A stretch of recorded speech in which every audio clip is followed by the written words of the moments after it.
A couple of 100 years ago, when the British first arrived in Tasmania, they found a wild and beautiful island.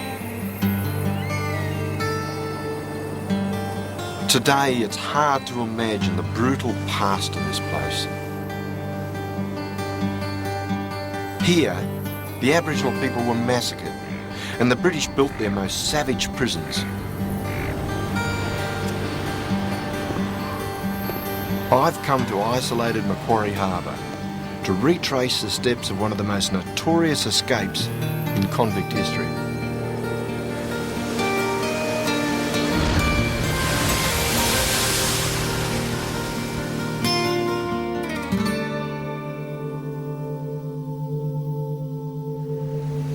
Well, this is Cape Sorel on the west coast of Tasmania, and it's a pretty wild and woolly looking coastline, cold one too, I can tell you. This here is the harbour entrance to Macquarie Harbour, and that's where they established the convict settlement. I guess when you look at it all and feel it all, it's no wonder they called it Hell's Gates.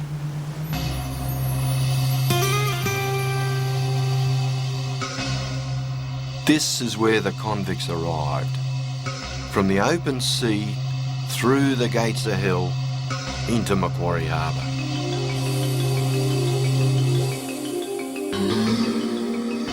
You can see just why they chose this part of Tasmania for a prison. The environment itself formed the prison walls. Endless mountain ranges on one side and the Southern Ocean on the other. They reckoned escape from here would be impossible. In 1822, the convict settlement was built on Sayre Island, at the top end of the harbour.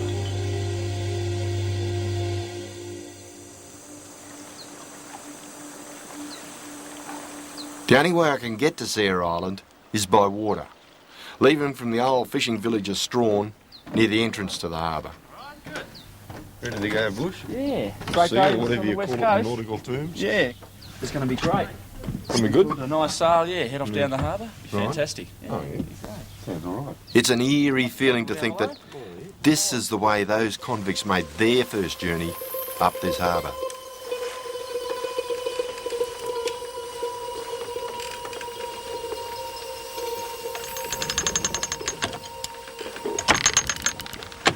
One of the crewmen today is Richard Davey. He's an expert on what life was really like for those unfortunate convicts. They were going to punish people here by simply unremitting labour. Because it was so inefficiently run and morale was so low on everybody's part, military, civilian, convict alike, as soon as you get someone who who irritates you, you flog him. Yeah. So that it was brutal, it was bashing, it was just dog-eat-dog stuff here in the early years. When they first came here, there probably were about 1 million swans on this harbour. Is that right? Yeah, and they used to hunt them. I mean, partly the soldiers hunted them just for recreation or for out of boredom. Yeah. And at one stage, they actually had to issue a command not to shoot anymore because they thought they'd wiped them all out. There's a description of a meal. This was an officer's mess sort of meal, but it was baked swan. You got to watch them officers. Stuffed wombat. Right. You know, baked swan, stuffed wombat, fried echidna. They're into it. I mean, they really did eat quite well down here once they got it going. There were some things that weren't allowed to eat though, weren't they? Or weren't allowed to cook. They weren't allowed to cook biscuits. Yeah. I mean, biscuits, not meaning peat-free creams. No, we're talking about hard-tack biscuits. Yeah. But that was escape tucker. That was stuff to take with you. You could store them up. If you could find somewhere to stash them, you could store enough rations in a biscuit to get you. So Governor Arthur made an absolute rule, no biscuits. No biscuits were to be baked on the island at all. Yeah.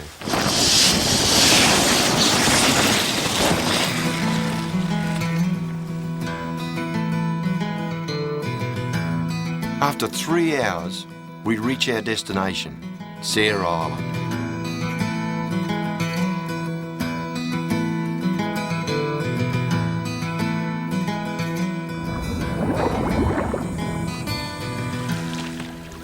I'm following in the path of a convict called Alexander Pearce.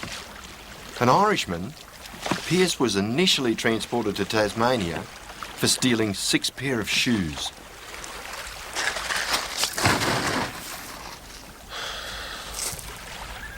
Well, it was somewhere around here, back in 1822, August, Alexander Pearce landed. He didn't know it then, but he was about to start writing himself into the history books. Alexander Pearce never responded well to the firm hand of British authority. He absconded in Hobart, forged some documents, and stole a glass from a local pub. He was sent here to serve out the rest of his sentence.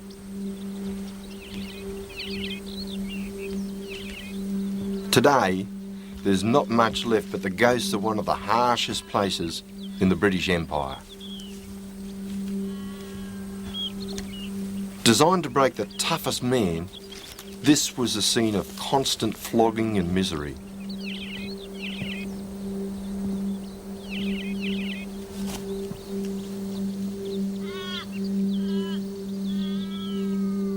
The man behind it all was Governor George Arthur. An unforgiving man, he wanted an even worse place of punishment for convicts who wouldn't toe the line.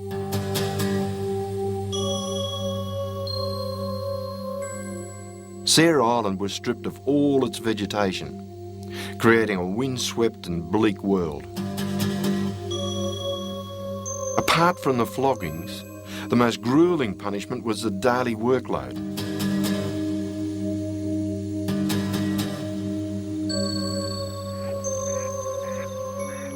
Six days a week at sunrise, work parties of convicts left the island. Some rode to the top end of the harbour and up the Gordon River.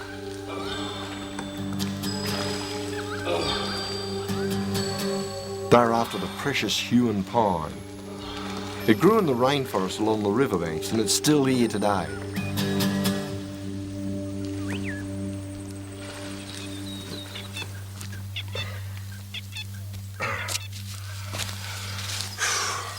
Well, this is what the convicts were looking for. This is a Huon pine. It's a magnificent specimen, this one.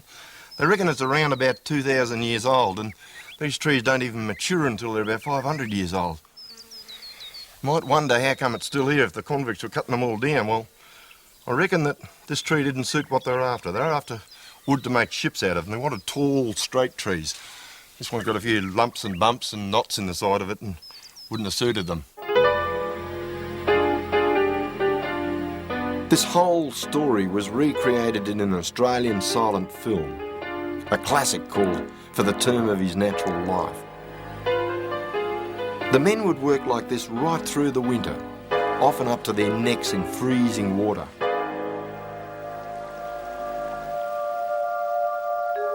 Returning to the island at nightfall, the worst prisoners were forced to wade ashore and sleep in their wet clothes.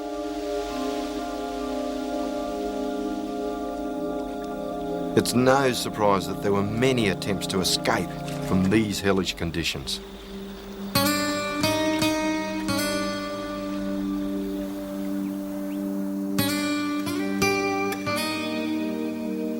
After just 1 month here, Alexander Pearce was in a work party at Kelly Basin. He decided he'd had enough. Well, this is Kelly Basin. And on that day, Pearce and half a dozen of his mates were over here cutting Huon pine. And they made a decision. They decided to escape. And of course, the only way out of here is via the harbour.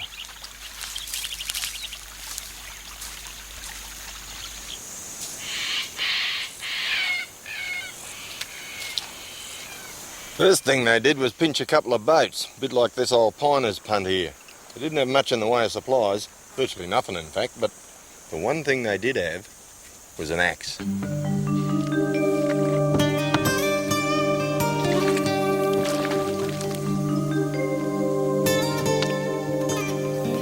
The 7 men made their way to the west, along the harbour to the Convict coal works. There they stole some supplies and were joined by another escapee, Robert Greenhill.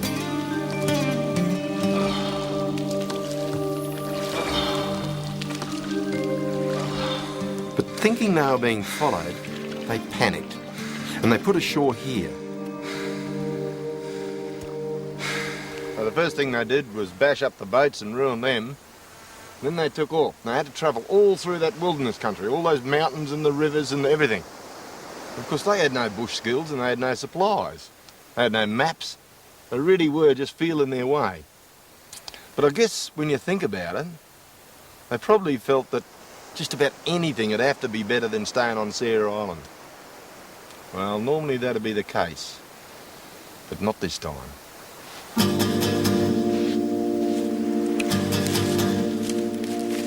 The convicts had no idea of just how far this journey might be. To them, the mountains looked distant, but quite climbable. To their horror, the 8 men quickly discovered what lay ahead of them.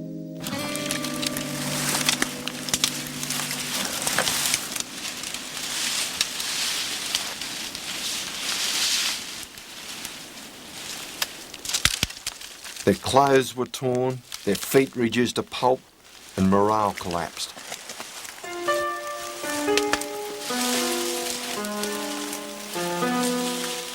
Little did they know that their ordeal would be dramatised over 100 years later.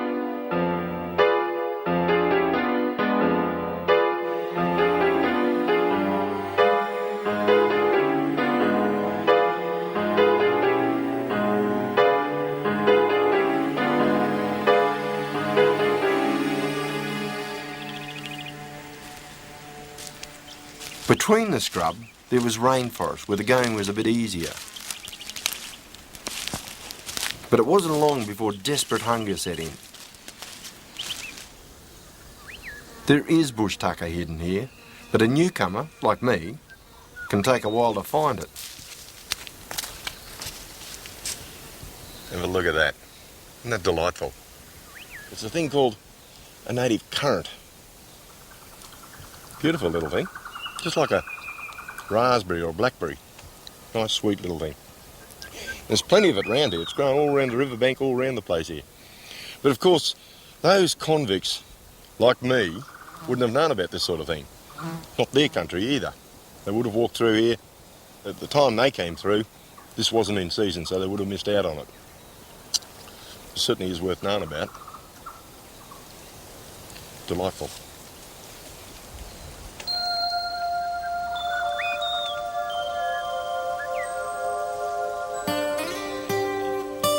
Open rainforest soon gave way to horizontal scrub. Countless layers of fallen and matted trees and undergrowth. Saturated and cold, their progress was pathetic. On the 8th day, in desperation, 3 of them turned back. The rest carried on, but just as they got past one barrier, there was yet another to break their spirits.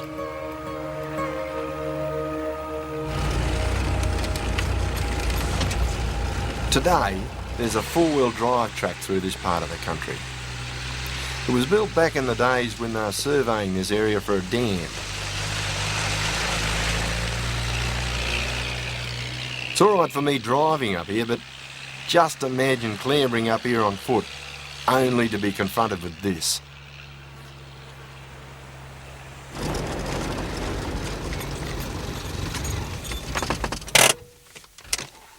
By now, things were getting desperate, and they had to cross the Franklin River up ahead here.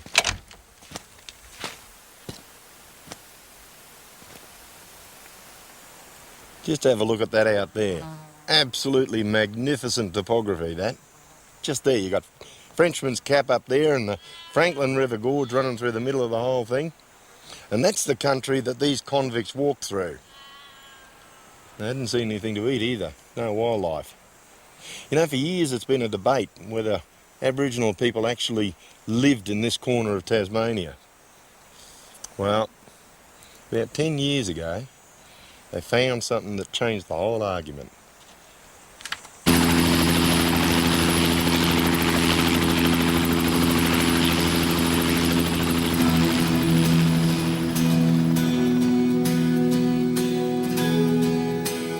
Today, this is absolute wilderness country. But could people have lived and survived out here in the past?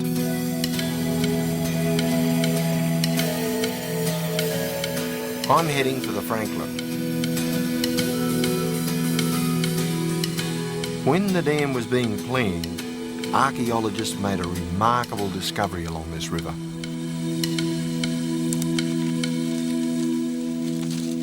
I've been brought here by Rodney Gibbons. As a Tasmanian Aboriginal, Kutakina Cave has a great significance for him. Just watch a step coming down into here. Right, this is the entrance of it, Les. Right. And in this whole area there was sorts of several thousand sort of stone tools, that type of thing there. Yeah. All sorts of bones. Right. Looked at the wallabies and things like that was being eaten at the time. So this was home to Tasmanian Aborigines for thousands of years during the last Ice Age. But what about since then? All the archaeological surveys that are done around the place say that people were living here up to 10,000 years ago and then went, but there's a lot of evidence around to say that Aborigines travelled right through from Macquarie Harbour, that's now Macquarie Harbour, right through to the mountains behind us. So this was like sort of transit country? More or less, and there's evidence that tracks that were built and maintained by the Aboriginal bands and groups around the area were here that allowed easy access. There was a lot of foodstuffs on the way, like you probably noticed on the gum trees out there. There's that fungi, that shell fungus on the side. So it seems, at the time of the Pearce escape, Aboriginal people were moving through this country, surviving off the land. But gathering bush tucker is a full-time job, and it needs the skill and the support of a whole tribal network. The convicts had none of this.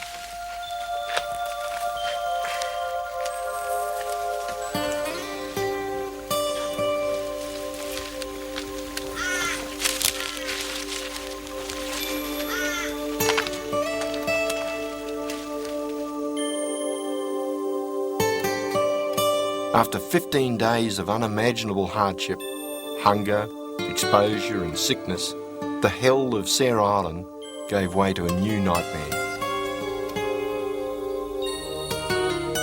With nothing left but the axe, they were driven to a desperate extreme.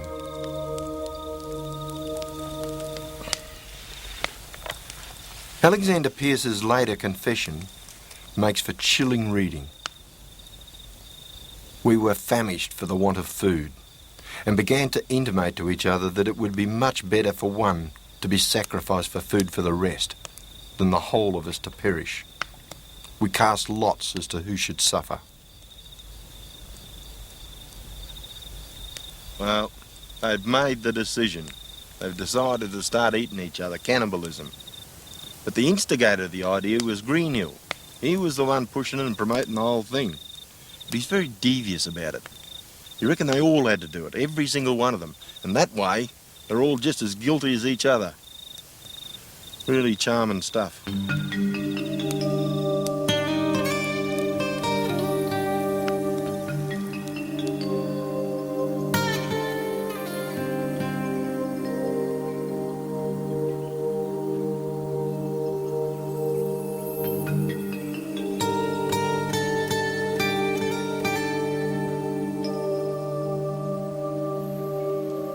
After the initial shock and the disgust, it was inevitable that there'd be more killings. The weakest member of the party would become the next victim.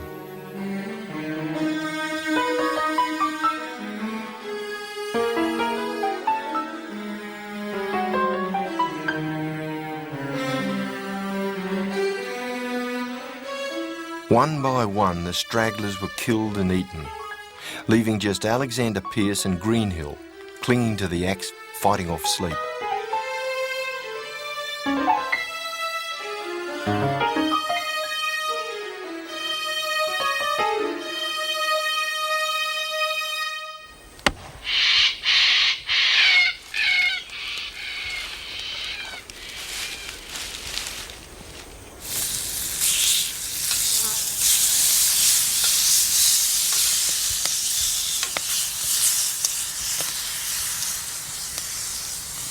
So, Pierce was the last one to stay awake. From here on, he was on his own. He's the only person who could tell the story. Just in case you're wondering, this is that four-legged bush tucker.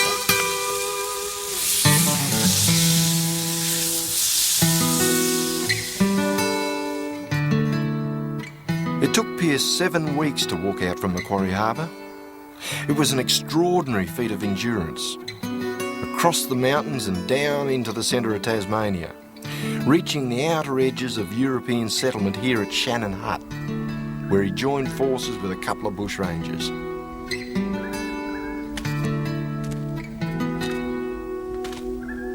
The three men shared this country with the Big River tribe. Pierce, while resting up here, may well have seen some extraordinary corroborees held around special trees in this part of the world.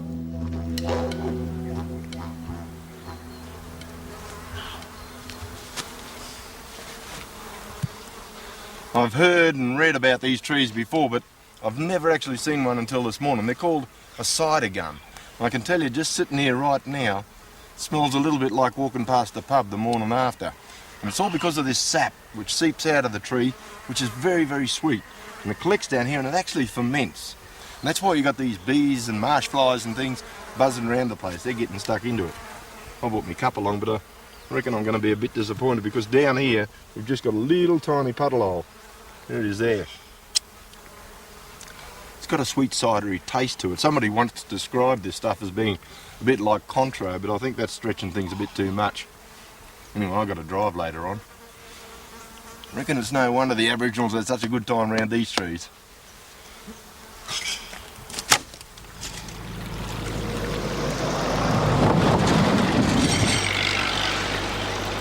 Pierce and the bushrangers were soon hunted down by the military. And here, in this very gully, they were ambushed. There was a volley of gunfire and one of the fugitives was brought down. 3.5 months after escaping, Pierce was recaptured on the banks of the Jordan River.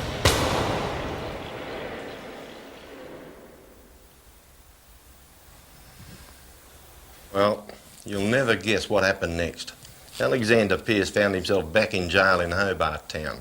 And he confessed to everything. They fronted him to the beak, but the magistrate wouldn't believe a thing. They reckon he was covering for his mates. He confessed to the murder and the cannibalism, but of course there's no bodies, no evidence.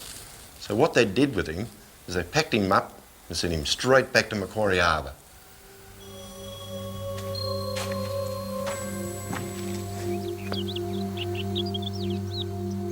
But the strange story of Alexander Pierce didn't finish there. He bolted again from Macquarie Harbour.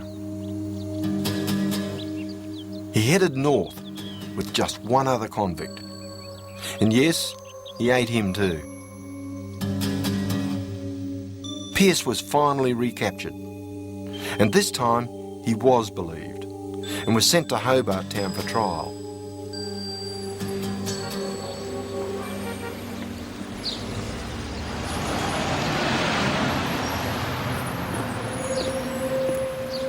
This is the very building where Pierce was tried.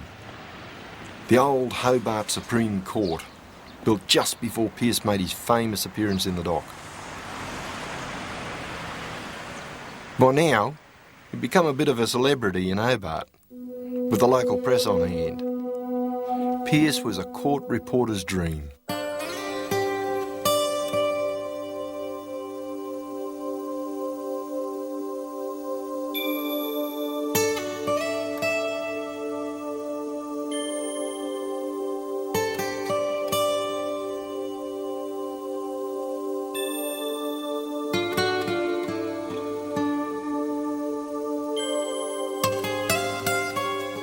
Pearce was sentenced to death and went to the gallows in August 1824. The last reminder we have of him is a sketch drawn after his execution. As Pearce himself said when he was captured, no man can tell what he will do when driven by hunger.